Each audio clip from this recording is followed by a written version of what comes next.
starting now. Great. So I also want to take a moment to introduce my co-presenter, Meg Gato, who is the fundraising and grants manager for the North Carolina Outdoor Heritage Advisory Council. And we're also really happy to have Rebecca Torres join us today. Rebecca is a teacher at Archer Elementary School in Greensboro, and she's going to talk about her experiences with the NC Outdoor Heritage Go grant program. So with that, we'll dive right in. So in today's webinar, we're going to be covering some of the benefits of outdoor classrooms. We're going to be in learning structures looking at some of the educational opportunities that come along with these outdoor classrooms, looking at some design considerations along with some examples to hopefully give you some inspiration, and then hear about an immediate grant opportunity and point you to some additional resources as you consider outdoor classrooms. So there are a lot of benefits to outdoor learning. A lot of studies have shown that outdoor learning can improve test scores, it can reduce behavior issues in the classroom, it also increases engagement and students' general enthusiasm for learning. And students who have attention deficit disorder also benefit from outdoor time by having their symptoms reduced. A great book that talks about the evidence for this is Richard Louve's Last Child in the Woods.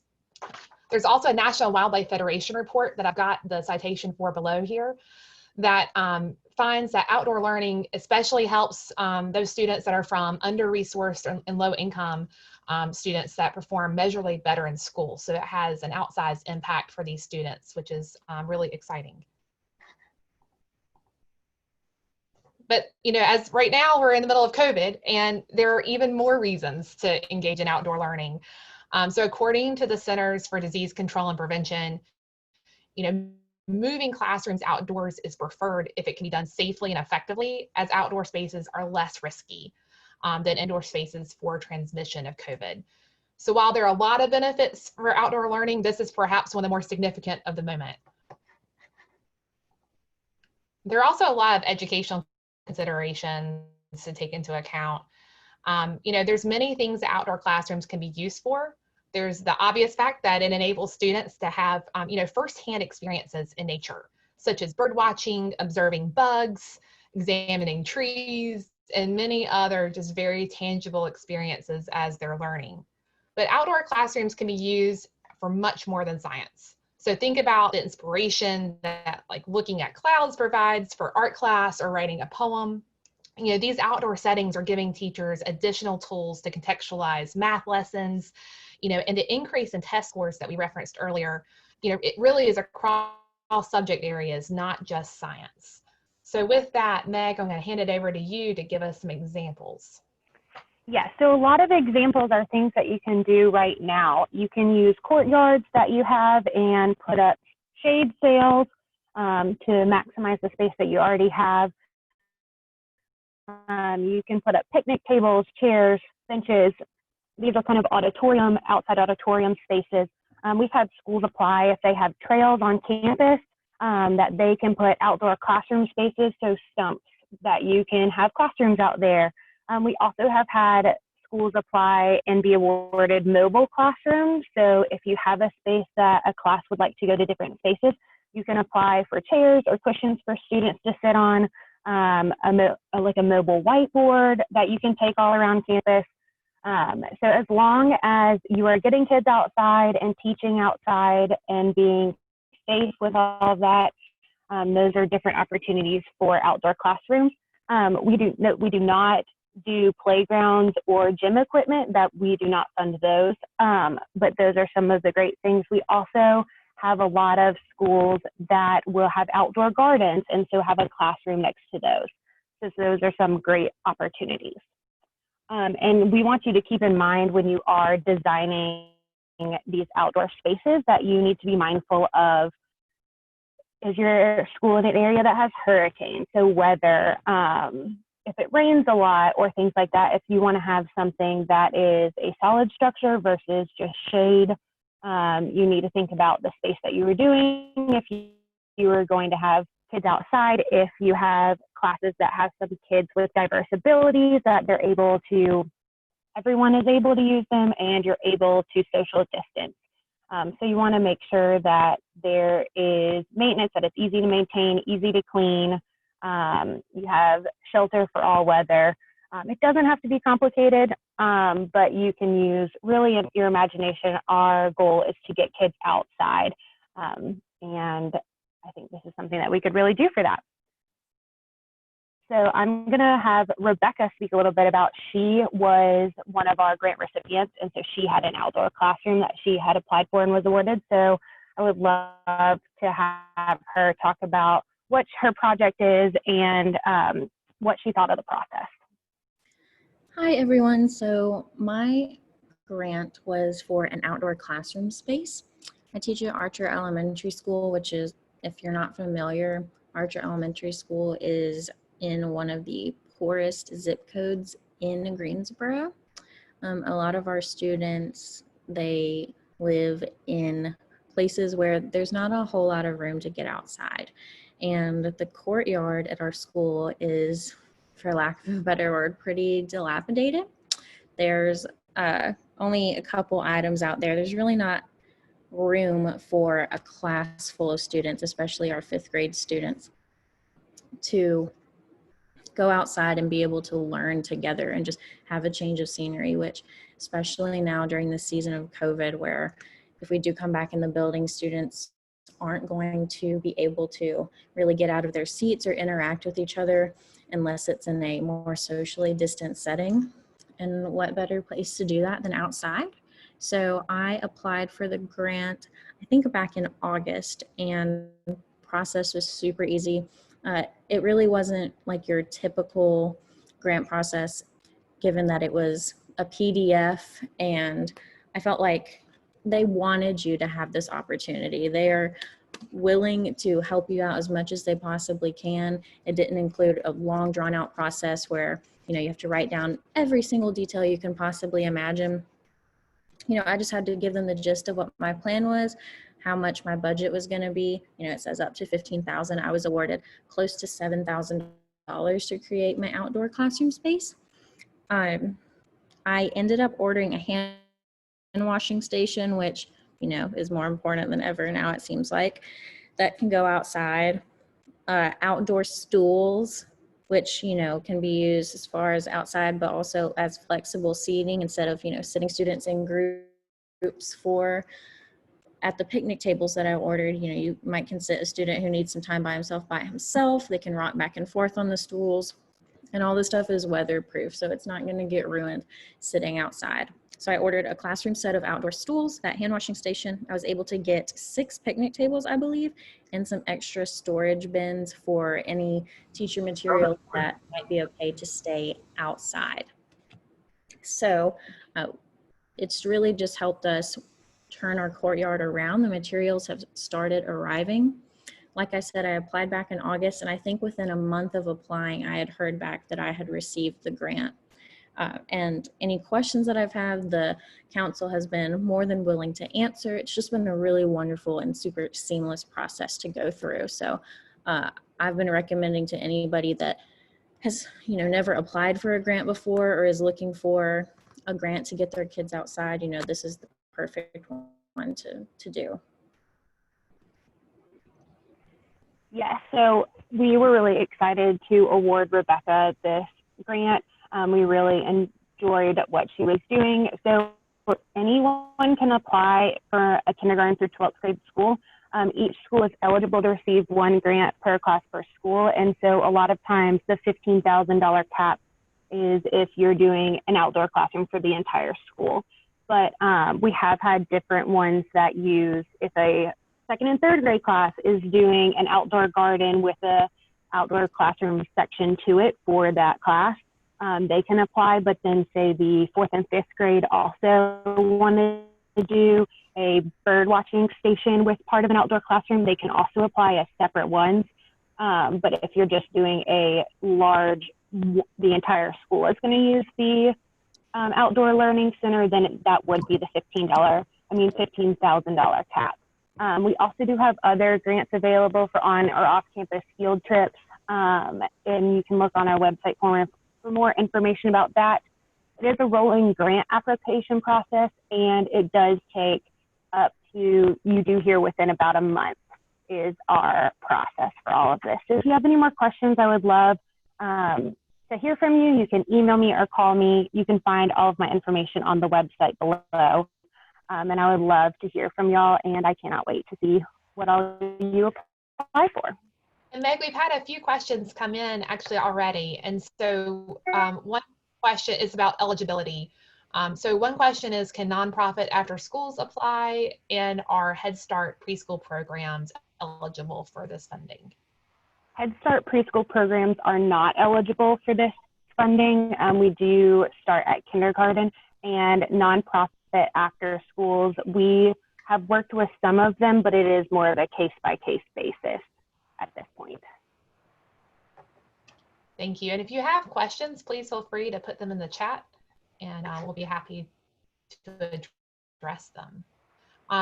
There's a question about whether or not private schools are eligible. Yes, private schools are eligible, public, private, homeschool, all of those. It can be principals and it can be teachers. And does that include charter schools as well, Meg? It does include charter schools. And then we had another question about, can principals apply, or is this only for teachers to apply? Principals can apply. Great. And then I've had another question about an after school that is part of a school. Yes, I think if you would, we're looking at a lot of those more of a case-by-case situation of what they're trying to do and everything like that. And then are outdoor bathrooms considered for grant funding, Meg? Outdoor bathrooms are not considered for that. Okay. Let's see. There's a lot of questions coming in, so I'm working to look at them here. We've had a question about, let's see. Can you apply as a district, or should individual schools apply? Either one. We've had one county's all their middle school applied together for several greenhouses, but they just applied for the full 15,000, and it was for 3 schools. But then also you can apply for a school. It does not really matter. Okay.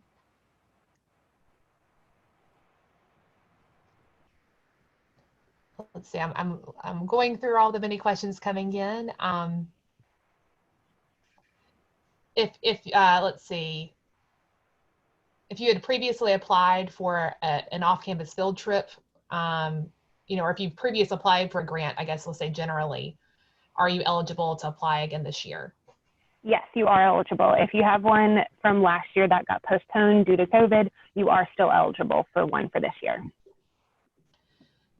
And it looks like it might be helpful to go through again. It's $15,000 per class. Or can you talk about kind of how it works within a school?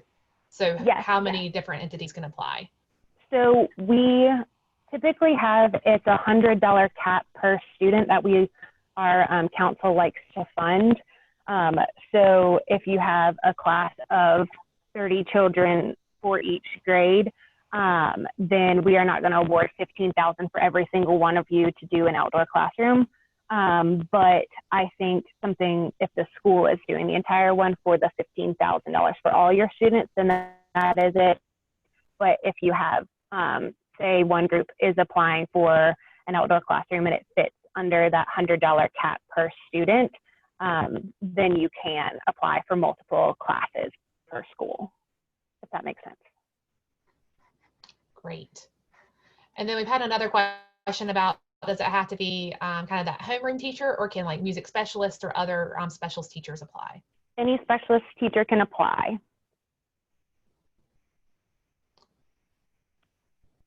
And then any recommendations on some very good applications you've seen come in, Meg? Any ones that stand out to you?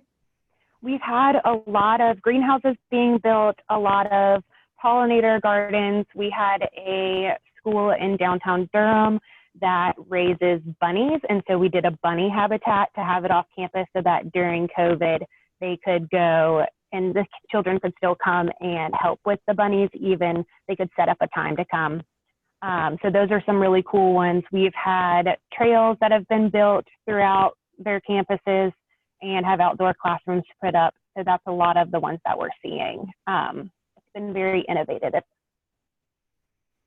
Great. And can you talk one more time about this is a temporary increase on your maximum amount for your grants, but it has to be completed by December 30th. So can you talk about some of the requirements on the grant in terms of that December 30th deadline? Yes. So we received funding, this increase in funding through the CARES Act. And so all of the applications need to be a need because of COVID, and they need to be completed by December 30th. And so you will send all the receipts to us that you have. And so due to COVID, this is what the funding was for. And so that's why we need outdoor classrooms and all of that sort of stuff. And so that is why there's a deadline. And then the projects do need to be completed by that December 30th cutoff. And I think this is probably a common question, given that we're going into the fall and winter season, are outdoor heaters eligible for this funding as part of an outdoor classroom education or grant application? Yes, they are, as long as it's not the entire application. And then another question is, can you partner with, a nonprofit another nonprofit that's offering grants to do kind of a larger project? And, could say a county ag extension office allow schools to use their land or build an outdoor education classroom on their land to use for learning opportunities? Or does it have to be on the school property? We have partnered with some ag extension for 4-H programs, stuff like that. We have partnered with some of them. And so it does not have to be, it needs to be with the school and with the 16 and under age group. And then is this done by reimbursement, Meg, in terms of logistics? It is not done by reimbursement. We would like for you to apply, and then we will give you the funds, and then you complete the application and project. Great. And this is a rolling application process? It is a rolling application process. Great. And then I'm also going to highlight, and I think Lisa Talley, I don't want to put you on the spot, but I saw you in the room. I wanted to also point you to the NC Environmental Education website that has other great resources on grant opportunities that are outside of the Go Grant process. And so their program has a great just plethora of resources available, and I encourage you to check that frequently for other opportunities as well. I'm also have up here both my information and Meg's information as additional questions come up as you're thinking about this. Meg is the best person to ask in terms of this Go Grant in particular, but we are really excited to have so many folks join us, so much interest in outdoor classrooms. They're a wonderful resource really at all times, but especially right now. And Lisa, I see that you've included your website address there and are offering to help spread the word about this grant program as well. So thank you. We do have a few minutes left, and I know that there are additional questions coming in, so we'll stick around and answer those. So we've had a question about if a school or district receives CARES funding through another source, are you still eligible to receive the Go Grant, Meg? Yes, you are still eligible to receive the Go Grant. And then can teachers, purchase instructional materials that supplement the outdoor classroom or that allow them to use it in a more robust way as part of this? That is not something that we are really going to fund. Okay. And then if a district has a grant writer, can they submit one application, or do they need to do multiple applications across schools within a single district? If it is for different grants, then it needs to be separate applications. And then is there a deadline for submitting these applications? There is not a deadline. Just keep in mind that it can take up to a month. And so if your project, and it needs to be completed by December 30th. So right now it's a rolling application. There is no deadline, but we do encourage you to apply sooner rather than later. And I know someone's asked for the link in the chat. I am unable to get to a screen where I can do that, but maybe one of my co-presenters can post that link in the chat for everyone to see.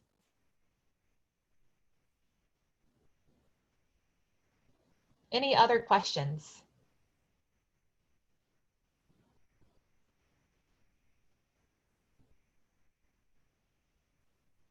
And Meg, would you be able to post that link in the chat box? Yes. Let me.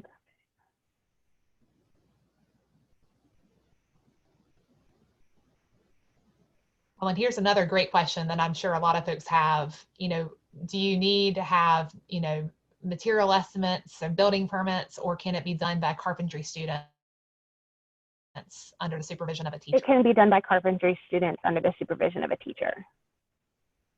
Great. I'm sure you're not the only one with that question, David. Well, thank you to everyone who has signed on today. We appreciate your interest in this. We will make sure to get that link out to you. We're also going to be posting this webinar on, there's the link right now. We'll be posting this webinar online, so if you want to refer back to any of this, you're welcome to. But really appreciate you joining us today. Hope you have a wonderful rest of your afternoon.